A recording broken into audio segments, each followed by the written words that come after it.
Allez, on va aller voir l'évolution de ta relation. Bon, faut que tu sois en couple, hein, ou que tu aies quelqu'un dans le cœur. Sinon, effectivement, on sent que ça marche pas. Bon, on te parle d'un retour d'une personne du passé qui a eu un...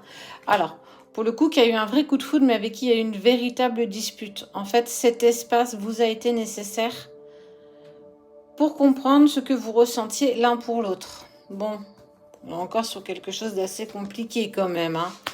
Bah ouais, il y a eu des mensonges, il y a eu des non-dits et pas mal d'erreurs qui ont été commises. Alors toi, l'autre, on ne sait pas vraiment, mais en tout cas, ce qui est sûr, c'est que vous n'êtes pas forcément partis sur de bonnes bases.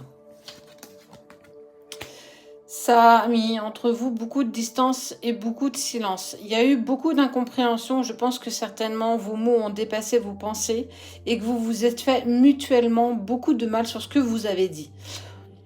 Et l'un de vous, en fait, a aussi exprimé le fait que tu ne parles pas, tu ne t'exprimes jamais. Comment veux-tu que j'avance avec toi si je ne sais pas ce que tu veux et ce que tu désires? Ouais, il y a vraiment un problème de communication quand même. Mais on parle de quelque chose d'assez transgénérationnel parce qu'on te parle de racines. C'est quelque chose que toi ou l'autre a depuis, en fait, avant cette relation. Ce problème de communication, elle est bien antécédent à tout ça. Et il y a une femme qui ressort. Qui c'est cette femme? Alors, homme ou femme, hein, tu adaptes toujours à ta situation. On voit qu'il va y avoir quand même, malgré tout, une envie de pardon.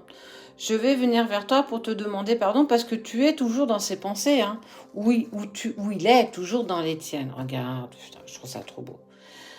On voit qu'il y a une communication qui va être faite. Le fait d'exprimer que cette personne n'arrive pas à te parler, n'arrive pas à donner ses sentiments, à exprimer ce qu'il ressent, et que tu lui aies dit, peut-être pas certainement de la bonne manière, on voit qu'il va quand même faire l'effort, il ou elle, va faire l'effort de revenir vers toi pour essayer d'aborder avec toi une communication beaucoup plus fluide, beaucoup plus douce. Parce qu'il y a un lien quand même qui vous unit, et c'est souvent ça qui fait que on a cette sensation d'inachevé dans une relation. Ton autre va oser prendre sa place. De par ce qui s'est exprimé lors de cette dispute, que ça ne te convenait pas, que tu ne savais pas, que tu sais jamais vraiment sur quel pied danser avec lui ou avec elle. Alors, tu sais que c'est en lien avec son passé, que cette personne a eu un passé douloureux et contraignant et que ça en a forcément des séquelles aujourd'hui dans sa vie. Elle va ou il va totalement l'entendre et l'assimiler. Ça va lui permettre quand même d'être dans du silence et de la distance pour quand même essayer de conscientiser tout ce qui s'est passé. Mais il ou elle a envie de retour avec toi. Alors pourquoi, tu vas me dire? Pourquoi il y a toujours un retour? Parce que tu mets cette personne en dualité, mais aussi en effet miroir. Cet effet miroir, on voit bien que cette personne va enfin s'imposer et exprimer ce qu'elle a besoin de te dire. Qu'elle a envie de réussir avec toi. Ok, c'est vrai, j'arrive pas à m'exprimer, je ne trouve pas forcément toujours les bons mots, je suis un peu maladroit ou maladroite dans ce que je veux exprimer avec toi, et tu le sais. Parfois, il faut que ça explose, il faut exprimer ce qu'on a à dire. Et oui, on peut parfois dire les choses pas vraiment comme on aimerait les dire. Mais il n'y a plus de voile d'illusion. On voit bien que cette crise existentielle, ce gros coup de gueule qui a été fait, vous permet en fait de faire table rase du passé compliqué, des choses que vous n'avez pas osé vous exprimer l'un par rapport à l'autre. Alors oui, effectivement, ça va vous instaurer de la distance et du silence. Mais on te parle quand même d'amorce de retour parce que je ne peux pas m'arrêter là, je peux pas m'arrêter à simplement ça, à m'arrêter à cette dispute et chacun reprend sa vie.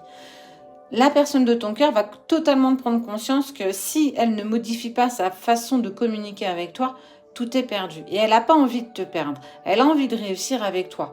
Donc, elle va, malgré elle, parce qu'on sent que c'est quelque chose de compliqué, essayer d'instaurer avec toi une communication beaucoup plus fluide.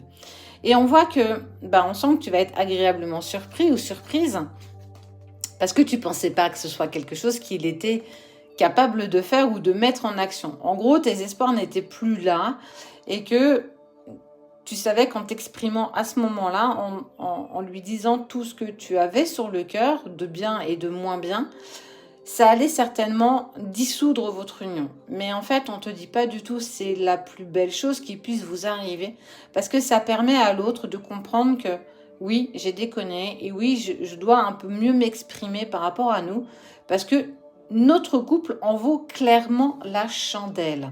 Et tu vois, hein, il a vraiment dans cette envie de transformation, de mutation, pour être toujours une meilleure version de lui-même ou d'elle-même, grâce à ce que tu vas lui exprimer ou ce que tu lui as exprimé lors de cette dispute.